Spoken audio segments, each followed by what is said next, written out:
Yeah, just go ahead and maybe introduce yourself. Tell us a little bit about what you do and some interests you have. Sure. My name is Paul Williams. I'm a serial entrepreneur. Basically, somehow or another, the minute you become an entrepreneur, you almost become unemployable. So the minute I stopped having a regular job, I almost became dangerous to anybody who might think about hiring me because, nobody wants to hire an entrepreneur and come into their midst and basically hire their employees away for some crackpot scheme that they want to do on the weekend. And that's definitely me. I advise everybody that they should do something on the weekend with their spare time and do it with good people that they meet at work, because that's the best way to kind of spend something off. And that's been my advice to young people throughout the past 40 years, basically, to kind of do the same. My current businesses, which are also my passions, I'm lucky to have interesting work to do. I have one that's super stupid. That's probably the dumbest thing that I've ever gotten involved in. It's professional pillow fighting. And it's actually taking off pretty well. It'll be hilariously funny if that's what I actually retire on, pillow fight money.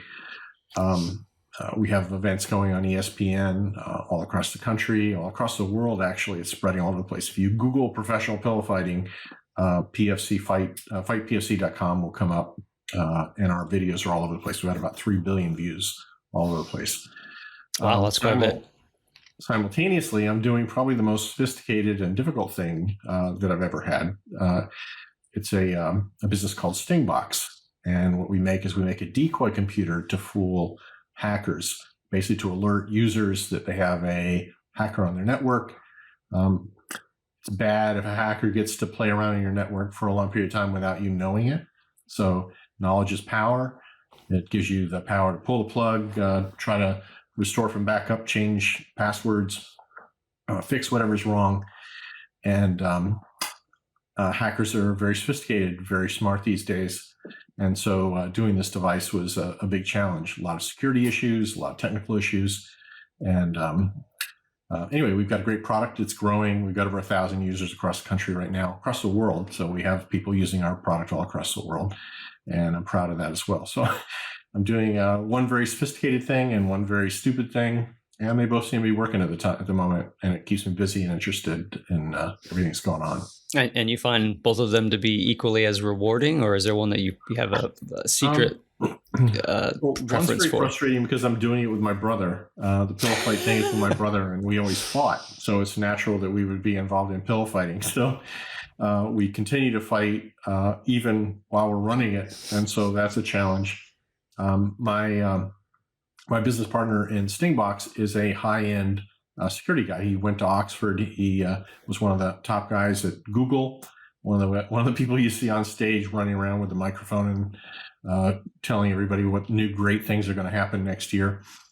And then he was did the same, a little quieter at Goldman Sachs. So he's a hot shot, and he's a super hard driving. And for me, having a relaxed business lifestyle for the past 20 or 30 years, for the most part, being my own boss, that was it was a relaxing lifestyle. And I welcomed actually getting involved with my current business partner in Stingbox, because I was going to get the experience of what it's like to actually be at some high-powered corporation like Goldman Sachs or Google. And and it's a lot of work. It's very hard to keep up with this guy. These are people who make a lot of money, and they're paid a lot of money for good reason. And I said, go ahead, treat me like you would, an associate at Google, and he has.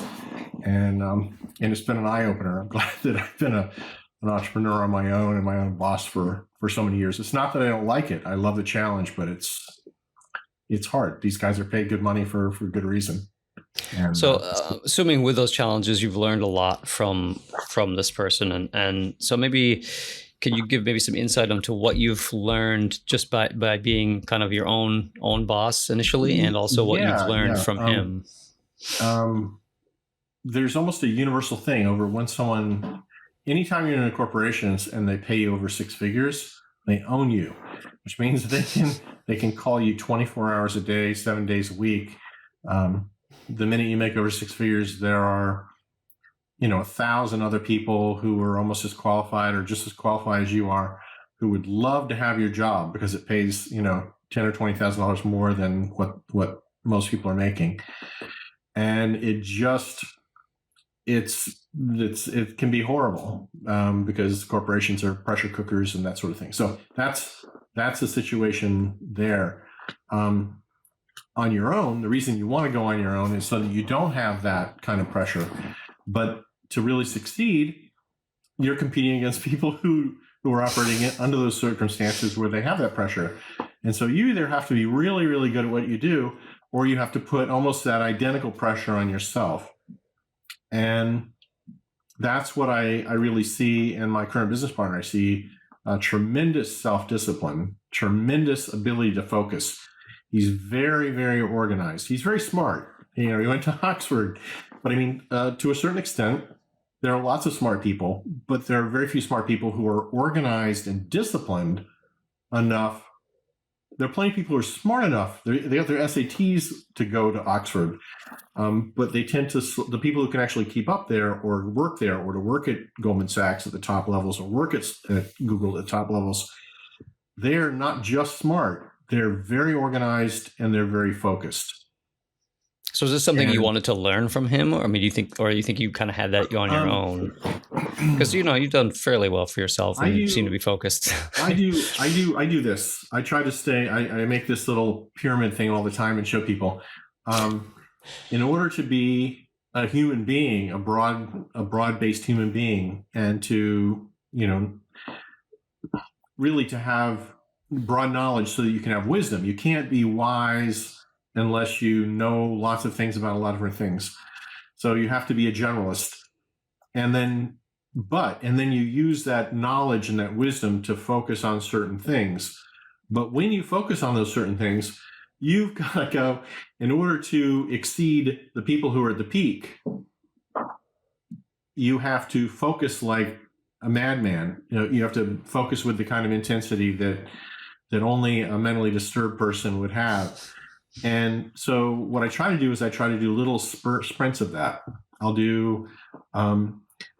pay attention to my wife. I'll read books. I'll, fart around on Facebook. I'll talk to people. I'll go to parties.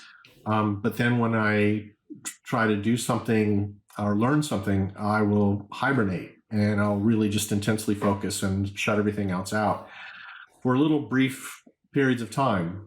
And then even then I can't do it. You actually, if you do that if you're not a person who can do that all the time, and you're a person who's simply trying to keep up with the people who go to Oxford and work at Goldman Sachs, then that means the only way you can do it is you do little tiny sprints of it, as much as your mind can take, and then you relax and try to gain that knowledge that you need, or reach the peak of whatever you're trying to reach.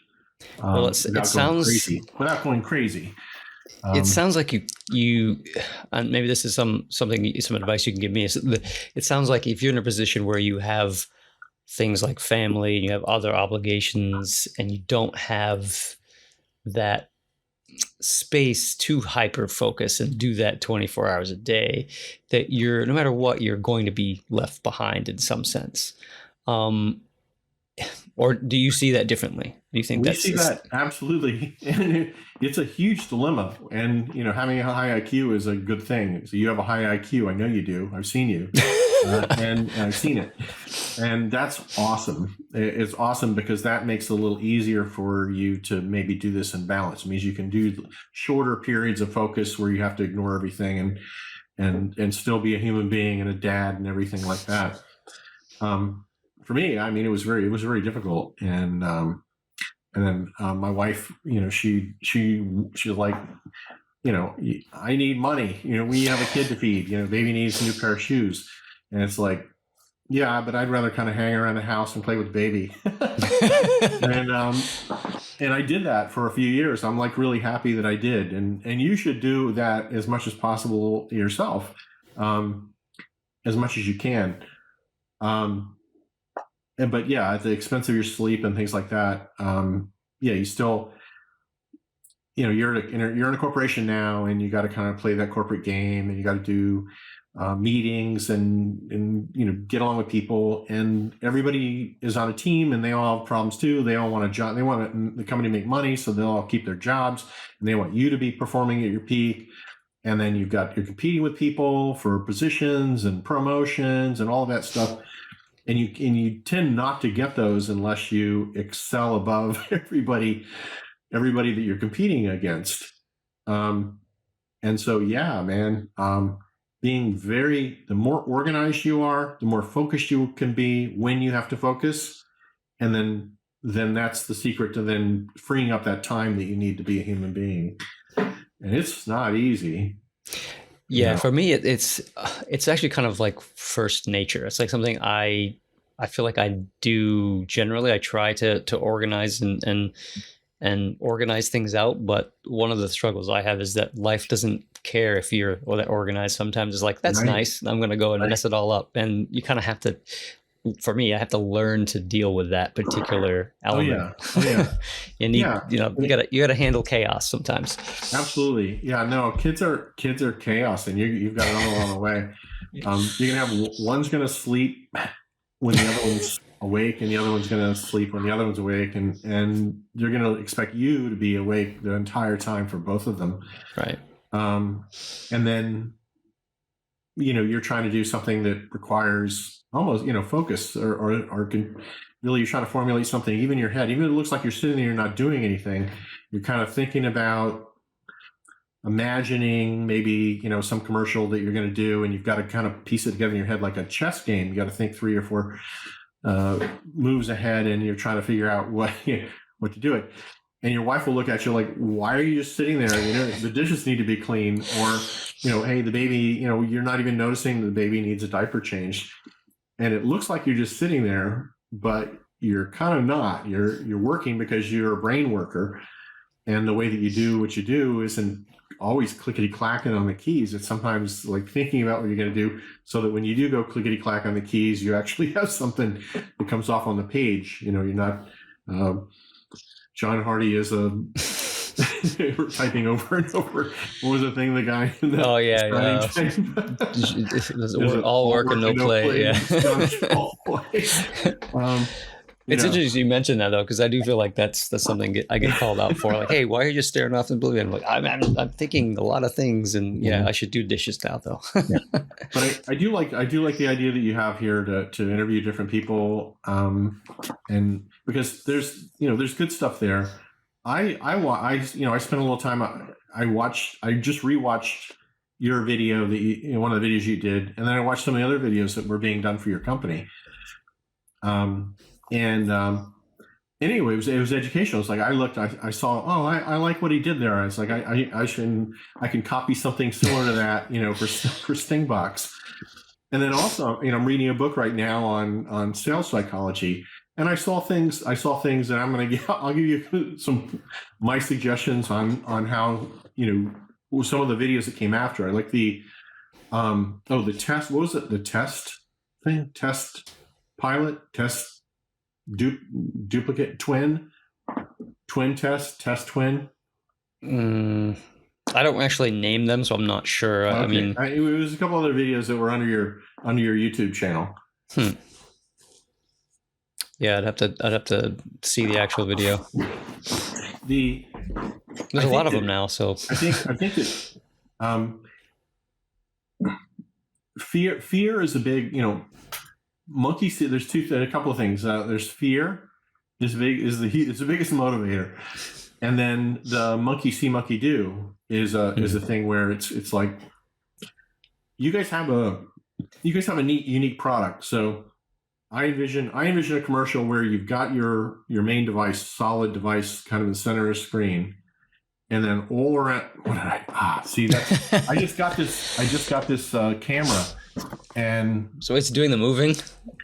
Yeah. It's moving on its own. Oh man. Hold on. Let me redirect it. It's rebelling. It's moving based on my hand signals. So what's going on? Mm.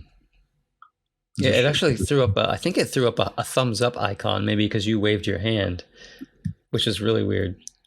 So I don't know if that was. Let me go this way. Frame me in. It's hilarious. Oh, come on now. Well, this is a good place to bring in AI because yeah, it's not. It's supposed to actually use AI to. What I needed to do is learn how to use my.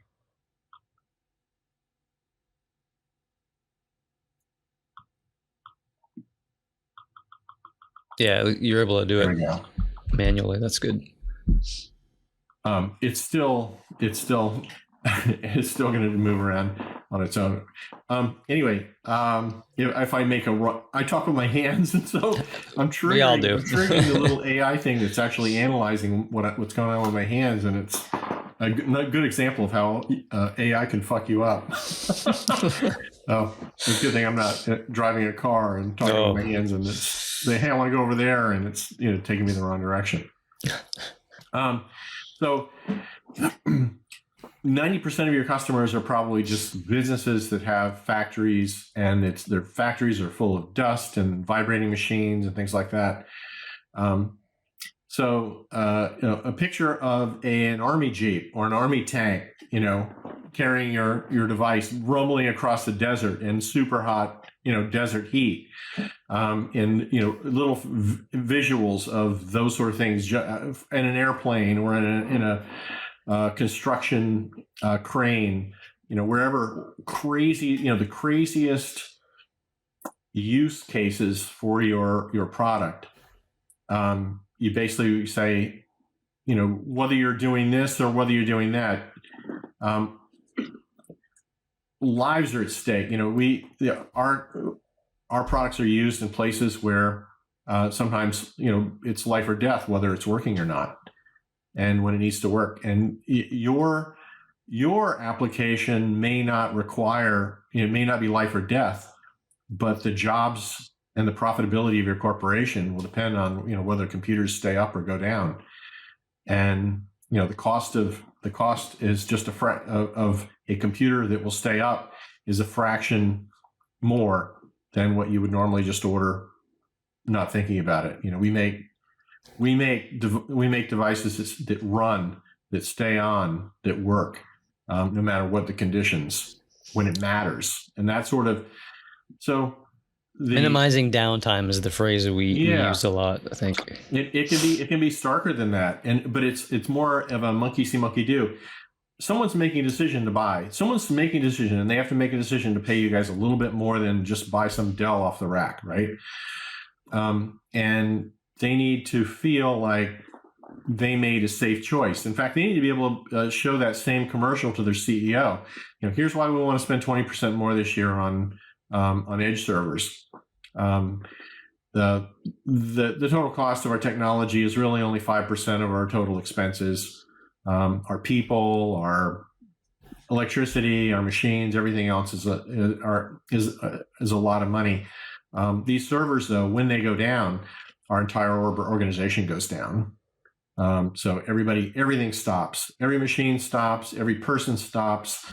Our rent still has to be paid. Our all of our other expenses go. And so this is paying them 20% extra for our, the special cases that go around the devices that we have and the computers that we have, is a wise investment, because it's an extra 1% of our total cost, and yet it has the potential to save us every year, 10% downtime or something like that is caused when these things get bumped or banged or whatever.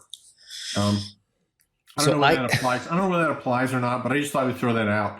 That you guys were talking tech speak in the videos, and that's important. It's important, but people are usually going to dig in. They're not going to want to pay attention to that in the video. What they want there is they want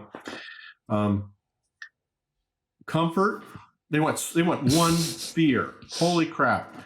A reminder: if my if my vibrations on my factory floor cause my server to go out because it's not insulated properly, or it gets too hot, or the vibrations or whatever go out, then that shuts everything down.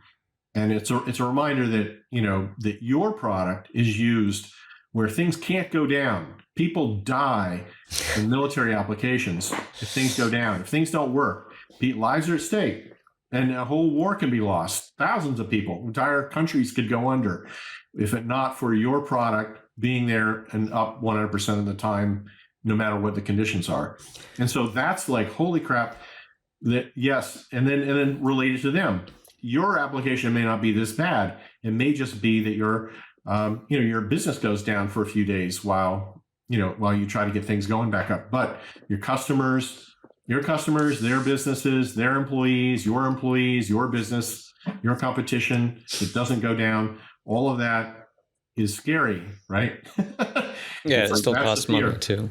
So boom, whip in that fear, and then you guys have the solution to that. And that it's safe to make that decision because, look, the Army's using it, and if it's good enough for the Army, it should be good enough for your vibrations on your factory floor, or the fact that your air conditioning goes out every now and then. It shouldn't take down all your servers just because it gets a little hot, on a hot day. So here's a question that I have. So, and I'm going to try to be as hypothetical as possible. Wink, wink, nudge, nudge. When it comes to things like messaging, one of the biggest aspects that we look into is making sure that it fits our brand. So things like military stuff and all that stuff is very much, even though we may or may not supply certain facilities like that, computers, it's something we don't have an interest in pushing. And that's generally because of the way our branding is. So here's a question for you. How much do you think that branding can interfere with your success as a business, because it may skew your marketing to a certain way and it may not fit the market you're in? Now, we have companies like Apple who do a great job of branding. Like, they are excellent at branding. But they're also extremely huge, so they can almost do anything. But they have things like, they brand themselves as very much a singular company. They don't use material from other companies. They're not like Dell, borrow bits and pieces of everything. It's all their own silicon now. Right. They're very much privacy friendly, very much like the anti-Facebook, Google taking your data kind of thing. And they have a very hip vibe, right? And that's something that's worked really well for them. And I think that's probably because it's based off of the way Steve Jobs was perceived in the 90s, et cetera. But other companies, especially companies that are, let's say, in a more dry market, not necessarily a consumer market, but more of an industrial market or more of an, business to business kind of market, how much does branding matter, actually? Yeah, I think it matters a lot because everybody's a human being. We do. This is a Stingbox, basically, and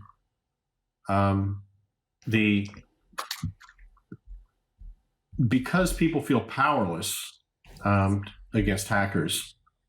The Stingbox, everyone knows what a sting is. It feels like you are fooling the bad guy. And a Stingbox, when a Stingbox goes off, it means that a hacker has actually penetrated all the millions of dollars you spent on protection and trying to keep a hacker out. It means that all of that failed and they got in anyway. And Stingbox is basically like a last ditch. It's a tripwire. It's a decoy computer placed on a network that looks like exactly what the hacker's trying to go after. And so if they break into some sales assistant's computer at their home, and then they remote into the office, and the hacker basically uses that remote access to then infect a computer at the main office. And then now they have access to the network there. One of the first things they're going to see when they poke around the network, the network's designed to let that employee in. So they had good credentials. They had passwords and everything else they were supposed to have to get in and do their work. But the hacker isn't going to know what else is there. So they want to go and they want to infect other computers on the network. And so they start scanning around. Well, Stingbox detects that. It sends an alert. Hey, someone's scanning around the network. Stingbox, when they scan around, they see Stingbox. Stingbox looks like an unsecured server. You might name it. Let's say you're a Bitcoin enthusiast and it's your home network. And, everyone on the internet that you talk with knows that you have Bitcoin. So you're a target. So everybody wants to steal your Bitcoin. They're all trying, you got written up in some Bitcoin magazine saying Bitcoin's going to go to $100,000. And now everybody in the whole world knows that you have a shit ton of Bitcoin. And they see your email address and they say, he runs his own server. And next thing you know, they're, running password crackers on your email. And then, basically, anyway, they worm their way in somehow. Right on your network, if you have a Stingbox and you name it Bitminer, well, that's going to look like exactly what they just, spent months trying to get into your network to find. And so when they look at it and they basically try to crack into it, Stingbox will mimic standard server responses. It'll send an alert. It will record their keystrokes. And then we actually use AI to analyze what their commands were and what they were trying to do so that you can, even if you don't know Linux commands or what a hacker's trying to do, it'll explain it to you in real time. So you kind of know, okay, they were trying to load ransomware or they were, loading some sort of a Trojan. And it shows you what machine they came in on. And okay, that's the machine that's compromised. Great. Pull the plug, wipe it, restore it from backup, check it again, monitor it for a couple months, and make sure it's clean, or totally wipe it and restore it from a really old backup or something. Anyway, that's how our product works. But back to, I went on a rant. Sorry about that. The branding. So the branding is really our generic branding is that where it's like it's a sting, so you have some power. But for our customers, for every customer, every single one of our customers, they're trying to sell our product to their customers. So we sell about 80% of our customers are MSPs or network security professionals. And so they are serving other people, either their employer or others. And so we brand our product with their name. It has our name on the back of it. So the people who need to know that it's us, but we put their brand on the front of it. And not only do they tend to show it to more people because it has their name on it, more people go, oh, you make your, they go, what is that? And then they pick it up and they look at it and they say, oh, okay, yeah, it's a Stingbox. Hey, that's awesome. And then they know who we are, and they know that we really serve our customers by putting that branding on there. And the branding adds to stealth, so people don't immediately know that it's a Stingbox. Right. That's probably important. I think, and that I some of that plays in. You guys have a box. I don't know what I saw that you colored it orange, and you have your logo on it or whatever. You guys could, anytime anybody orders more than 10 of them, we do all the labels in house. They're just stickers. Right. And I print them up. I've got a machine that prints them in full color on glossy photo paper with a sticky background. And then I have a cutter that has a template, and it just cuts it out the exact size of the thing it's going to stick on with rounded corners. And I do that. And it costs 25 cents. So, but then when they get it, our customers are actually bringing these into meetings with them and showing other people. So they're bringing in, most of them, everything that they have either says Microsoft on it or Dell on it or, some other big company on it. And when they go into their customers, the only thing that they have that differentiates them from everybody else is they have this unique honeypot, and it has their logo on it. And so they're showing it to customers, and we're getting orders from people who didn't actually buy from the guy who came in and showed it. Um, that's not, if that happens too often, that's not good, because then they'll get, they'll get pissed off. But yeah, you guys may have like a whole middleman group of subcontractors who go in and they quote their customers, hey, we'll do this and we'll do that and blah, blah, blah, or whatever it happens to be. And, their quotes are computer this or computer that.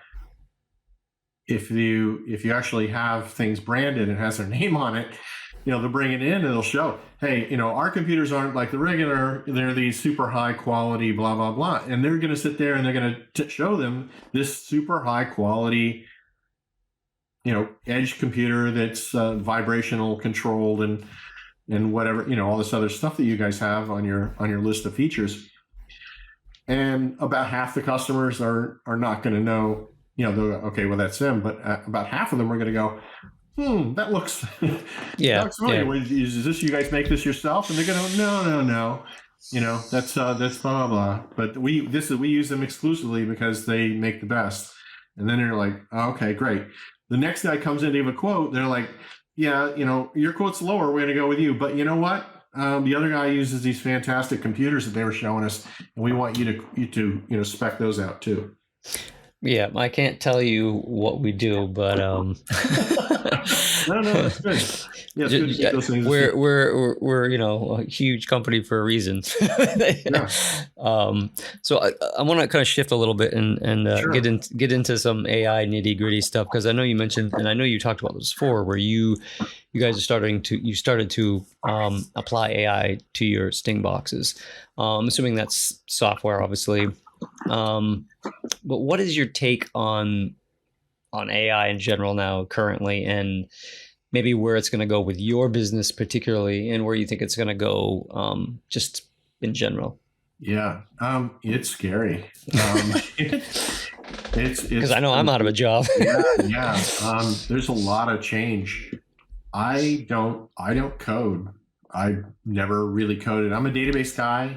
And even database type stuff, I would usually go on to Stack Overflow and copy some code, that some database string that somebody had that does what I needed to do, and I modify it. And I went through life never actually having to never actually had any formal college training for any computer stuff, but I've been a computer guy my entire life, and I don't code.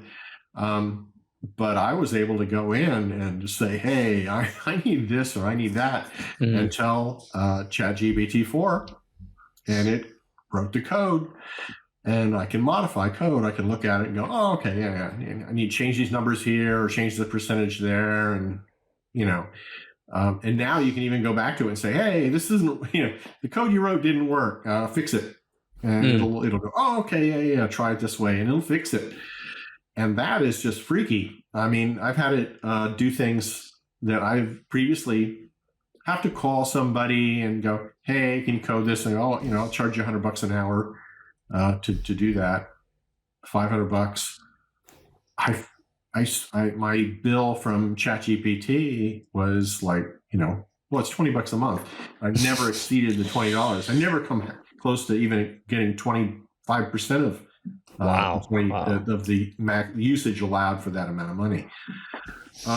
So there's some interesting things with coding. Like, I feel like if you don't know anything about coding and you go ahead and write me a code that does this and this, and let's say it's something where you're not even really sure what, like, it's analyzing data, and then it's giving you that analysis. Now, let's say it coded something completely wrong. It analyzes the data, but does so completely wrong. It's incorrect. That's the danger. And you look at it and you're like, oh, this is great. I'm doing really well. And then come to find out you're actually doing terrible. Like, and I feel like that's a huge thing people should be aware of, right? Yeah, that's the danger. Just like my camera here, my camera with AI built in, it detected my hand gestures as, hey, move the lens over this way. And I physically had to go in and move it back, so it was centered. That could be a disaster. When it's math, there's a guy online who basically takes every new large language model and he runs it through a series of tests, and the math more than half of them get the math wrong. And then there's a reason why they're paying people $1 million a year now. Some people, I don't know who these people are, but I've heard rumor, Not me. who are basically prompt writers, professional prompt writers, masters of the English language, who also understand the LLMs and their capabilities, so that they can actually write prompts that do what they're supposed to do. It's hard. So I use ChatGPT-4 to actually write the prompts sometimes. Wow, I'll interesting. say, hey, this is what I want to do. What would be the proper prompt to request that? And it will actually express it. And then you can kind of read it and you go, okay, yeah, that said that a lot better than I would have said it. But you described it just a little bit wrong. So change it to make that last part and change it. And then it writes a prompt for you. And the new LLMs are now looping, because that's what they're for, right? That's what they do. That's the huge advance. You and I have talked before about, not to get off track, but you and I have talked before about Stephen Wolfram's stuff. I've got the book on my desk here. How everything we think is complex kind of comes from something simple. We like to think of ourselves as being very complicated beings, but we basically grew from simple, not simple, but DNA and whatever. Granted, it's complicated, but we think of things like a snowflake being very complicated. Every snowflake's different. Oh, look at the diversity. But the reality is, if you control for temperature, pressure, and humidity, you can basically have a factory and crank out identical snowflakes all day long. Every tree that we see and we think is unique, if you go to a place where they grow tomatoes now, hydroponic, the picking machines know right down to the placement of every single branch. As long as the lights are lined up straight and they actually put the seed in the ground in the same direction every time, those tomato plants come out and they're basically identical. The only variation caused maybe by just differences in the flow of the fluids underneath, moving differently because the roots in the plant, 3 feet north of it, pushed it to the left instead of the right. It's spooky how little changes, how things are exactly the same, but the little changes are what make us different. And I think people are kind of the same way. And and we think that AI and that intelligence is very complicated, but in reality, it may just be that we're really not any smarter than LLMs that are out there right now. And the only difference is that we loop. So it's like, hey, is that good? No, it's not. Loop it again. Hey, try it again. Did that work? Did that work? Did that work? Did that work? And the new LLMs are basically looping. So they're like going, they designed the prompt, and then like, boom, give me a response from that prompt. And then it goes back to the prompt and it goes, hey, is this a good response for that prompt? Does it fit these criteria that a smart person would normally judge it on? Does this? And if it does, it goes, okay, it does that. If it doesn't, then it actually adjusts and says, hey, do it again, but adjust this, that. And what the LLMs are spitting out, just from the looping, with no improvement of the LLM, the base that it's operating off of, it's coming out with things that are exponentially more sophisticated and more accurate. And everybody who was saying, oh, it's going to be 2070 before we get general AI, has now knocked it down like, okay, now maybe in 2035 or something like that, we're going to see general intelligence. And then somebody came out just recently with an LLM that actually took all the LLMs, and it knows which LLM is best for each different type of thing. Yeah, I heard about that. And now it picks what LLM, it looks at what you ask and it goes, okay, the best place to ask for that particular thing is this LLM. So if you're coding, it will send it to one. If you're asking a philosophical question, it's going to send it someplace else. And boom, all of a sudden, you're looking at, again, another somewhat almost exponential increase in the level of sophistication. And so they've cobbled together a brain a little bit. Okay. You understand. You know where I'll push back. You know where you understand the complexity of the mind and human brain, much more than I do, and on a level where the complexity is just mind-boggling. You're like, oh my god, this is just this amazing thing. All that, even down to the atomic level of what the hell's going on, and how these neurons are little machines crawling to across strings of it's just it's mind-blowing to see, but I mean there's a key to that though. Do biologically, and now we're doing that exact same thing with electronics that are operating at almost the speed of electricity, and with precision that blows away biology.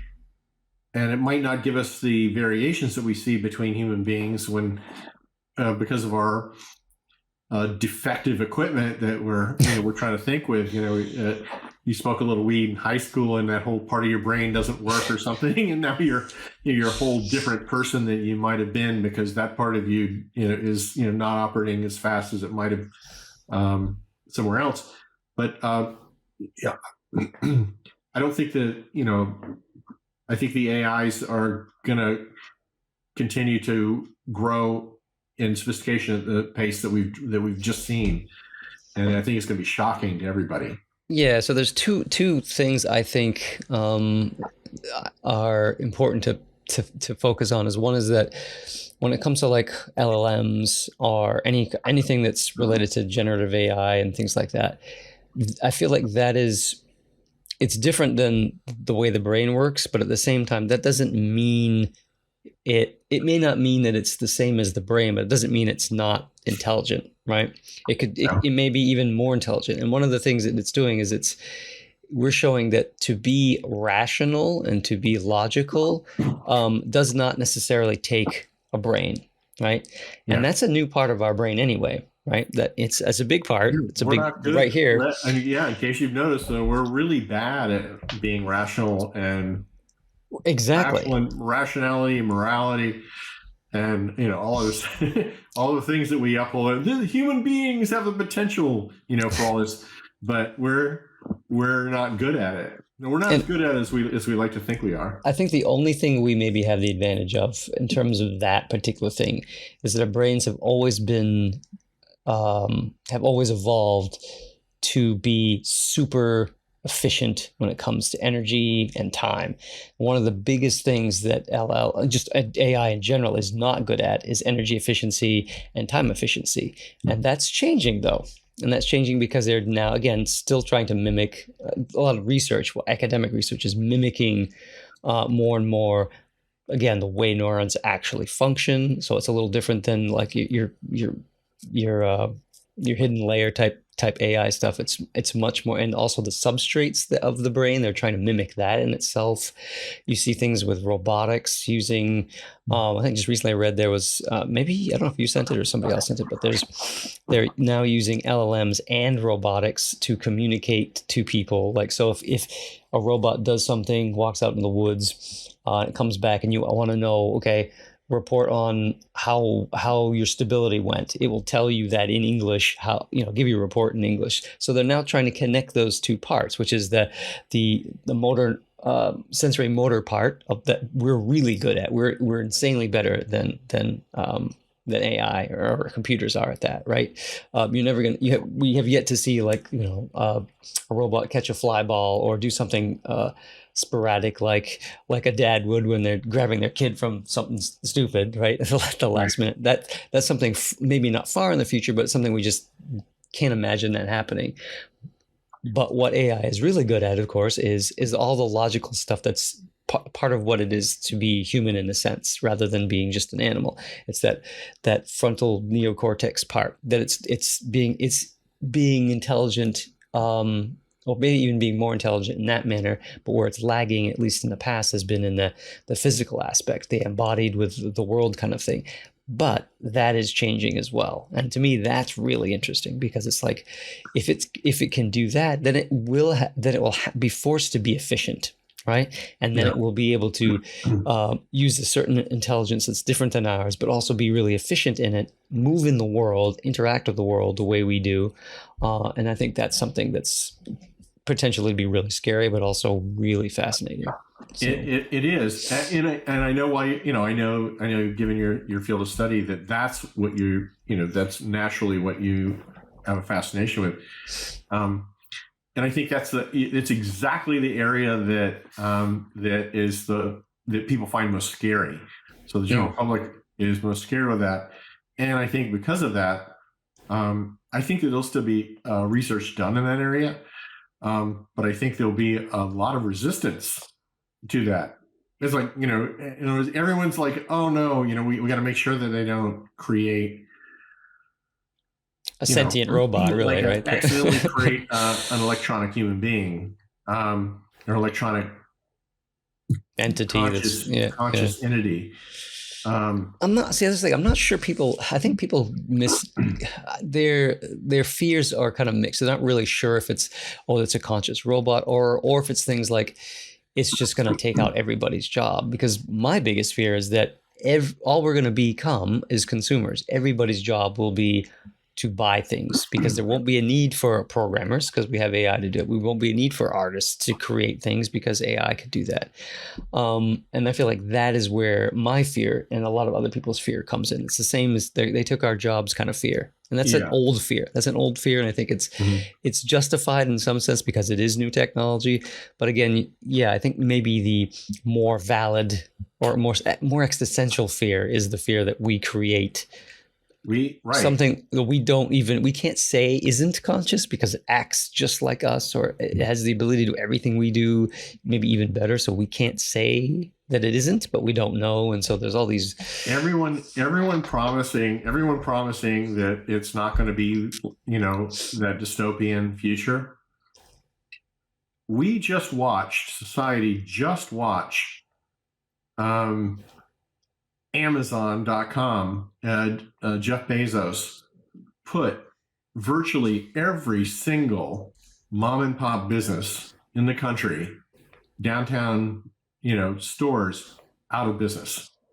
Almost probably at least half of them, right? And nobody did squat. And Bezos got all the money. Yeah. So he put them all out of business. He took all the money and he loaded up on robots. And yeah, he pays his people maybe just a little bit more than minimum wage, but he basically uses computers and robots to monitor them and adjust what they do to make sure that he gets, maximum productivity out of them. Yeah. I just hate that. That's creepy. And society watched that, and we didn't stop it. We didn't save downtown. We didn't, preserve the mom and pops. We all cheered it because it was like, oh yeah, cheaper stuff. Right. We're really good at being consumers. We're not really good at other things. The idea that, now with AI, it's going to be different. And it's not going to be just the people who have the NVIDIA boards who are first in line, to get them and to incorporate them into their businesses. Everybody should be worried. They should be worried about that because we just saw it. We just saw it happen. Nobody. Hey, yeah, people gave a shit, but they didn't give a shit. No, we didn't. We didn't start taxing capital more. We taxed it less. We lowered taxes. And now, when people say, well, what's the solution to basically, and the solution is that you stop taxing labor and you start taxing capital. You do the opposite of what we've done. And that way, as more capital accumulates one place and, more taxes are taxed and it goes to the public infrastructure and, pretty soon, basically everybody's got, free food and free education, free medical, free food. And then, you work and do what you need to do for maybe better shelter, or have more fun, more free money to, or more money to do what you want to do to make your life better. The AI basically taking care of everything. And maybe for every AI that a business makes, one that they're required to donate, one AI or something like that to, back to the public use or something. There's make sure that anyway, open AI was supposed to be the big open thing, and that was, And now it's not the open. guys who did it, even the guys who set this up were worried about it, and greed kicked in, and they basically turned it into a big division of Microsoft. Yeah. So yeah, man, we should all be worried. And I read a couple of books about how AI was going to change a lot of things, and how every one of them went into details about how we really need to lock it down and worry, because so it isn't a bad thing. And every technology that's ever been invented is both good and bad, because people use it in good ways and bad ways. And this is obviously going to be no different. Right. It's going to be used in ways that are bad. It's going to be used in ways that are good. And right now it's going too fast. There's too many rewards. The rewards for using it are too big to stop. And I don't see any of the checks and balances that everybody was talking about kicking in. I think right now we just got to hold on, and we're going to suffer every bad potential thing that everybody warned about, and there's nothing that's going to stop it. And we're going to get all the good, but we're also going to get all the bad. And it's going to be like every other technology that has ever happened throughout history. Yeah, I feel like that's probably the case too. Like it's just the same cycle. I was actually going to do a cartoon. I was going to have.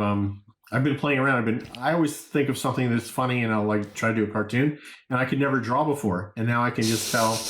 I can go to Midjourney and I just say, design it. I submitted a couple of cartoons to the New Yorker, and drawn by the AI. But I envision a caveman holding up a stone axe, going, "At last, peace and prosperity." First techno utopian. Right. First techno. Nice. Just that's a good one. The naivety of thinking that any new technology is going to lead to a utopia. Yeah, I think the most recent one for my generation was the internet, right? Oh yeah, it's utopia. No. All right. It's almost the exact opposite. Yeah. It didn't do anything. And it was, supposed to be open and free and blah, blah, blah. And now all the same stuff. Disruptive. And, now our health is suffering. We're the first generation I'm included because I became a computer guy, but the first generation of people who basically just spent their entire days every day sitting on their ass in front of a screen. Yeah. And it's just not, it's not good for health. My eyesight is generation that's not expected to outlive our parents. Yikes. That might be in America though. I mean, I'm assuming it could be worldwide, but it's everywhere with computers. Yeah. That's not good. Everyone with a computer. I didn't know that. I got a call from a guy once someone called me at 3 a.m, and it was at my office, in my business, and I answered it. And normally we go to and I just happened to just out of habit, I just answered it, and he just started laughing, and I'm like, what? What's so funny? And he goes, you have a computer. And I was like, oh, how do you know? And he goes, oh, because you're up at 3 a.m. Yeah. I was like, yeah, okay. Yeah, you're right. We're attached to our phones 24 hours a day. And that's another thing, work, you have your work on your phone. I know Meta is trying to get everybody to wear 3 virtual reality so that you're at work at home, and then that tracks you whenever you're on the computer. Even if you're not at work, your work is tracking you during your day and trying to see how you can be more efficient. And it's crazy. It drives Lisa crazy, because it's just you're looking at your phone all day long. And I was like, I've got 20 different apps that I do stuff in, Help Scout for tech support, Big N, is on there. I've got a team of guys in India that Mm. are in their time zone. And so I wake up every morning and I have to deal with guys in India. We've got a development team in Ukraine, and these guys Oh are wow. getting bombed. Right. And I'm like, on my phone, I'm like dealing with people who are basically in a war zone and people who are on the other side of the world. And Lisa's like, you're not even looking at me, I'm like trying to tell you about, somebody at the grocery store the other day. I'm like, you don't understand. It's like, I got like customer problems and people came up with something in the middle of the night, and I'm dealing with the tech support team in Ukraine that's getting bombed, and guys who make like almost nothing, but they're like, way smarter than me. From India. That was, back to AI. We have a team in India Yeah, I that they heard. do tech support. And these guys are crack, man. They are master's degree, tech people, but they can't really speak English. So they can't really deal with anybody and directly. Right. And Yeah. so they're not making like the big money that you can make if you actually speak fluent Mm. English. But they have basically master's degree in computer science. And so they're fantastic for our tech support. And we just run everything that they say through the AI. Is that working out? Oh my God, they are so good. They solve problems and deal with customers, and the customers like, this guy's a genius, and they are. Wow. Wow. And now they can communicate, and they can do it in a tone that is consistent, because you can actually put in the tone that you want. Right. Yeah. And every now and then I'll have to like correct some little thing. Like for a while they were saying, hi, my name's Carl, and I'm thrilled to be your tech support person. I was like, okay, that's It's a little overkill. that's a Yeah. little overly, you're happy to help them with any problem, but you're not thrilled, to be, you haven't waited all week and Finally. someday, being able to, handle tech support for this person. But for the most part, yeah, no, you correct little things like that and it doesn't do it again. Wow. And yeah, and they're right on the money, and everybody's like, they can't believe, like, oh, you really pay some high quality, high caliber people who seem to be there 24/7. That's the other thing. They're we only pay them for a certain number of hours, but it's like they kind of pop on at all times during the day and night to check in on things. That's crazy. Like, and you're saying like they're augmented by artificial intelligence to get the language barrier fixed. That's really, it just feels very Star Trek-y. So my conversations with them, when we hired them, I was like, oh man, I don't even know if we can hire these guys. I can't really understand what they're saying. And only by virtue of my business partner, we're having, work with people in India on a regular basis. He seems to understand the Hindi accent enough to, to do the stuff. But once we started running everything through the AI, it solved all those problems. It's like immediate translation. Yeah, that's crazy. Yeah. And it's accurate. I'm assuming it's does a very good job of being accurate in terms of. Yeah. That's amazing. That's the other thing. Even what the customer says, you press a little button and it automatically translates what the customer says, and it does it in bullet points. It groups it. This customer has this problem and this problem and this problem, and this is needs that fix, this fix, that. And it the customer could just do this rambling thing about, I bought this last week and blah, blah, blah, and they go on like something, and I thought it was going to do this or that or whatever. And it pulls it parses that out, and it says, okay, they have this problem, and this problem. And, here are the recommended solutions for each of those, formulate, and here's the suggested text to go back to them or something. That's crazy. Basically do all That's that. Insane. It's like taking your words, wild, making it more concise, sending it to someone else who doesn't speak your language. has it in their language in a concise manner. They read it. They come up with their idea. The AI translates that probably more concisely into your language. And we're not even using the full capability of what it can do. And it's But just getting imagine it doing that in it can real time, actually though. well it can actually as it progresses and as we integrate it more, it'll remember, oh, this is the customer who had this problem, Mm. da, da, da. And you can act, and it'll actually use it.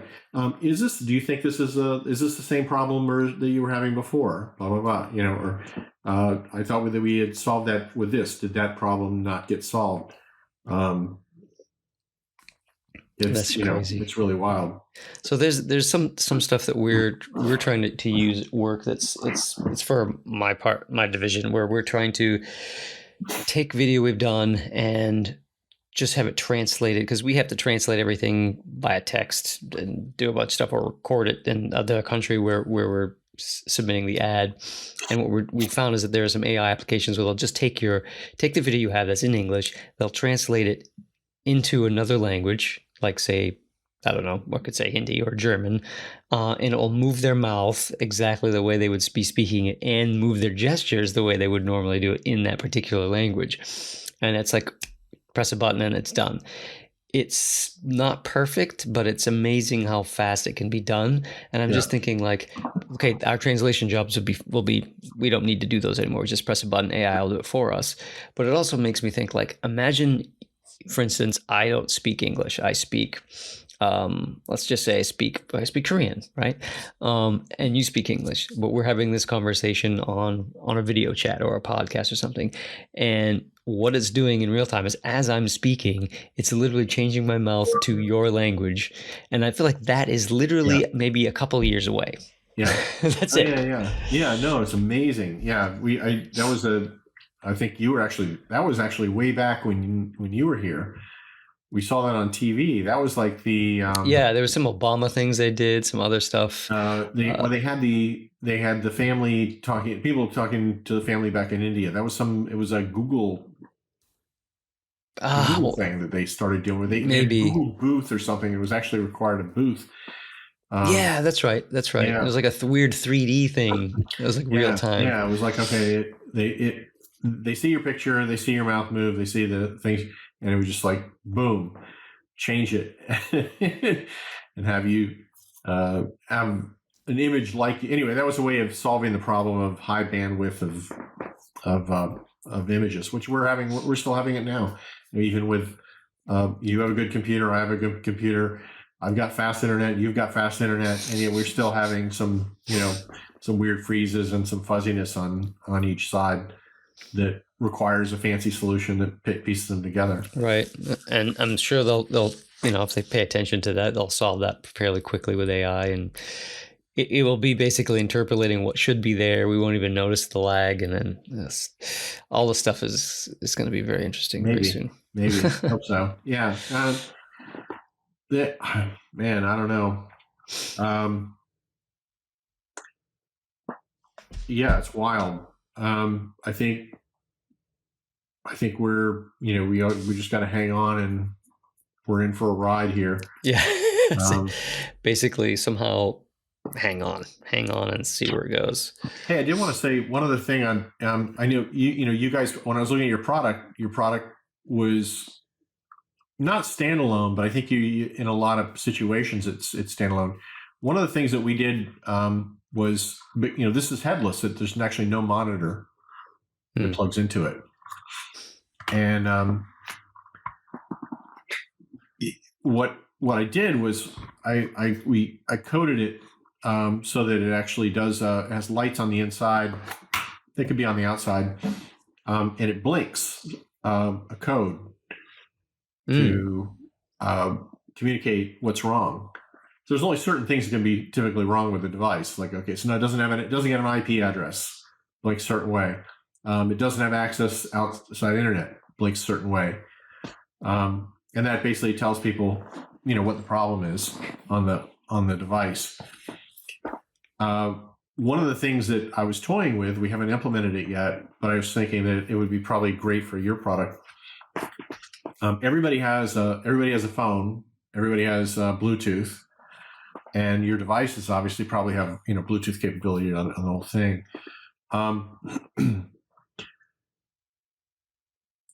To be able to access the boot log, or or just the internal stats on a device, could be broadcast with the close-up stuff these days where you can actually communicate. You put two phones together and it'll communicate back your Yeah. details, right? Your stats. It'd be easy to do a program that your customers could have. So anytime they needed information, hey, what's going on with that computer? Point a phone at it, boom, and it comes up on the screen. What's going on the inside? What's the current temperature inside? What's what's the status of the hard drive? Any sectors malfunctioning or any of that stuff. And to communicate that either by phone or also with a little light on the outside. You can actually do it with flashing. You can almost just flash Morse code. Yeah. Morse code, but it can almost just flash Morse code, and you would instantly be able to see what was going on that computer without having a screen. And that could be very useful. There's some data security issues, though, I think that may come into play. It depends on, like, again, what specific things we're reporting that way. Well, that's the thing. If it comes out coded, which you can, then only someone who had the code, could get it. Right. So you'd basically match it to the device with whatever internal code you had programmed in it that was required. So I wonder how much that would be an actual app, or it would be something you could put in like the BIOS or something particular. It looked like you guys actually had to save customers money. You have a toolkit. You created a toolkit there's some program that, according to the video that I saw, there was some sort of program that goes with the device. So it's almost like the software side. Yeah, there's a bit of that. We don't usually do software stuff, but it's very brute-based software. It looked like they were able to tie into that software if they needed to. But I was thinking that would be a great feature that we're toying with, even with our little device. And I haven't seen it on any other computer, frankly. And I know that monitors are a pain in the ass. So, if you just took your phone, you walk. To need a monitor on a crane or a monitor, sometimes you do, but maybe, it'd be nice if you didn't. If all you had was a machine, you knew that anytime you needed anything off of it that mattered, its temperature, its functionality, run through a system of checks. Like we have a debug file. If you want the debug file, you plug a USB stick into this and it saves it off in a text file. But the idea was basically that you put a phone next to it and it'll transmit it right to the phone. Yeah, that would be interesting. I feel like if you're out in some remote area, in some remote industrial area, and you just maybe you need to check up on everything like once every 6 months. You take your phone, you go out there. You don't need to see the monitor because it's probably attached to some crazy machine. You just click on it. Okay, it's perfectly fine. And that's kind of somewhat of a local data transfer, right? It's not something necessarily accessible via the cloud or anything like that. It's maybe just transferring that just to a local phone. It can be completely secure and local, and so it can be local. So it's local, so you can only get it if you're at proximity, and then it can be secured by by code, which is easy to set. If you don't have that code on your on your reading device and on the machine itself, then nobody can see it without that code. And then it's not really relaying anything on the device itself, although it could. They could program it to do that. For the most part, it's just giving you the specs of what's going on. Is it overheating? Is the hard drive in good shape? Are you losing sectors? How long has it been on over the past hours? How often has it peaked? All this typical stat stuff that you have when you run a diagnostic program. Are we maxing it out? Are we exceeding the amount of data that it can handle per second or something like that? Is there any throughput drop out, I guess? Yeah. And I don't know whether you would transmit it via Bluetooth or Wi-Fi or or just via a blinking light on the front that spits it all out in text, with a blinking light. Yeah, I mean, it'd be interesting to see which works, but you could have all three options depending on your customer. So, Yeah. yeah, I mean, I know one of the things, if you go on like select any of the hardware, you'll see that we generally have probably the largest amount of, what do you call it? What is the word? Regulatory specs. So like any kind of like, whether it's wireless, Bluetooth, whether it's radio, whatever it is, we generally have all of those internationally. Like we're probably one of the most decked out in terms of all the certificates for all those things. Right. So we have a lot of different things that we can do with ours. And that's one of our selling points, is that they're just really good. If you go anywhere with it, you can plug it in and not have to worry about, am I going to get in trouble for using this, this airwave or whatever. Yeah. So there's a lot of stuff like that they really work on in terms of engineering. So that may be something that, they'd work on too. And that would probably be something easily they could put in without having to worry about anything. Because one of those things is regulatory issues become a hindrance. Yeah. And then on the security side, being able to shut those things off are also good. Yeah, we shut off Wi-Fi on our product. So I pull the antenna. I physically pull it off. Oh, that's all it takes. Yeah. Well, I do. We also shut it off internally. We shut power to it and remove the code that would even use it, and that's all for security. We don't want it to be transmitting anything or being read by anything. Right. Yeah. And then we didn't even want the drivers in there, because sometimes those are anything additional we didn't want on the device, because that's where 0 days happen. Some firmware or something. There's no reason for this to upgrade firmware on its Wi-Fi because it doesn't need it. So that's one less open potential point of problem. It's basically the most stripped down computer that you could possibly have. Wow. And that's great for security. Cool. Well, I'm probably going to have to go to sleep soon because it's 11. Yeah. And, well, no, man, it was fun talking to you, because I haven't been able to do that in a while. I'm glad you were able to take a breath, and it was fun to. It was good that you could combine it with work. So yeah, you were working and having a good conversation.